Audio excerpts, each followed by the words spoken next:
and the trial will break from the end of proceedings today until the 5th of next month. At this point, let's cross to Chriselda Lewis. She's in Pretoria. Let's talk about more of yesterday's proceedings and what to expect for today. Chriselda, good morning. What a tough day for Roger Dixon yesterday. It was, you know, at some point, I must tell you, I even had my hands in my head. I just thought, oh, no, this is not going well. Was that the feeling in the court yesterday? Well, it certainly was, Leanne. Such a hammering of Roger Dixon. It certainly doesn't look like Roger Dixon did Oscar Pistorius' case any good after his integrity came under question. We saw yesterday Gerrie Nel hammering him on why he would give evidence on issues that the state says is ill-qualified to give evidence on. You would know that Roger Dixon was roped in to do tests on sound and also on lighting. He spoke about how or what could be seen from Dr. Stipp's home, one of Oscar Pistorius' neighbors, into Oscar Pistorius' home.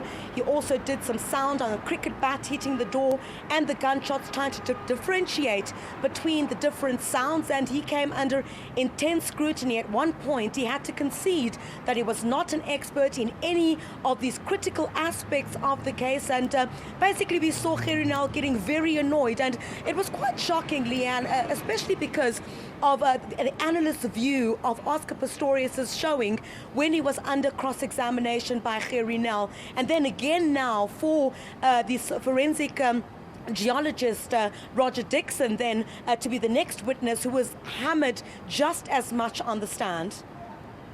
You know, even at one point he mentioned the word, you know, in my layman's opinion, and that, I think, in a nutshell, almost described, listen, we're not looking for a layman's opinion. We need expert opinions here right now.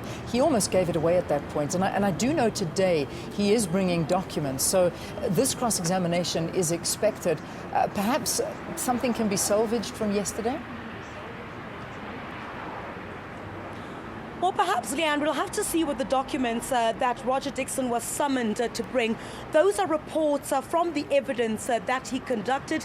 He was asked about them yesterday. He said he kept them at home, and that really didn't sit well again with Gerrie Nel, who then instructed him to bring them today. Let's see what comes out of that. But he will be under intense cross-examination again as Gerrie Nel tries to again deal with the defense and trying to prove that Oscar Pistorius intended to shoot and kill Reeva Steenkamp. When Roger Dixon was brought in, he was really meant to come in and discredit a lot of the evidence of these state witnesses, including the neighbors and the expert witnesses as well. But certainly that did not go well yesterday. But then again today, we're also expecting that a postponement to take place. You know, it was granted yesterday.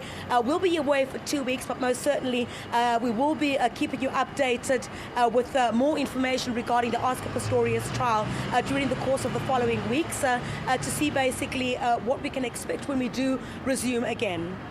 Just very quickly, Chriselda, the next witness, perhaps the fourth witness that we might see today, Johan Stander. Now, this is the security manager. It's not confirmed that that's going to be him, but be the next witness. But he was seen in court yesterday. Is that the general opinion? Perhaps he could be the next one on the stand? Well, we might see one of the police officers taking the stand, but yes, there is speculation that Johan Stander, the first person that Oscar Pistorius called when he realized that he shot and killed Reeva Steenkamp, possibly to take the stand. Whether that will happen today or when we resume on May the 5th, that really remains to be seen, but certainly the testimony that we could hear from Johan Stander should be very interesting, because he will then relay the events of how Oscar Pistorius sounded when he called him. Was he in distress? What did Oscar Pistorius say? What did Johan Stander, you would know he was there with his daughter Clarice, what they found when they got to the scene and what the next step was. What conversations happened between Oscar Pistorius and Johan Stander? Why didn't Oscar Pistorius call an ambulance first instead of calling Johan Stander? Because that would be anybody's first move, according to the state.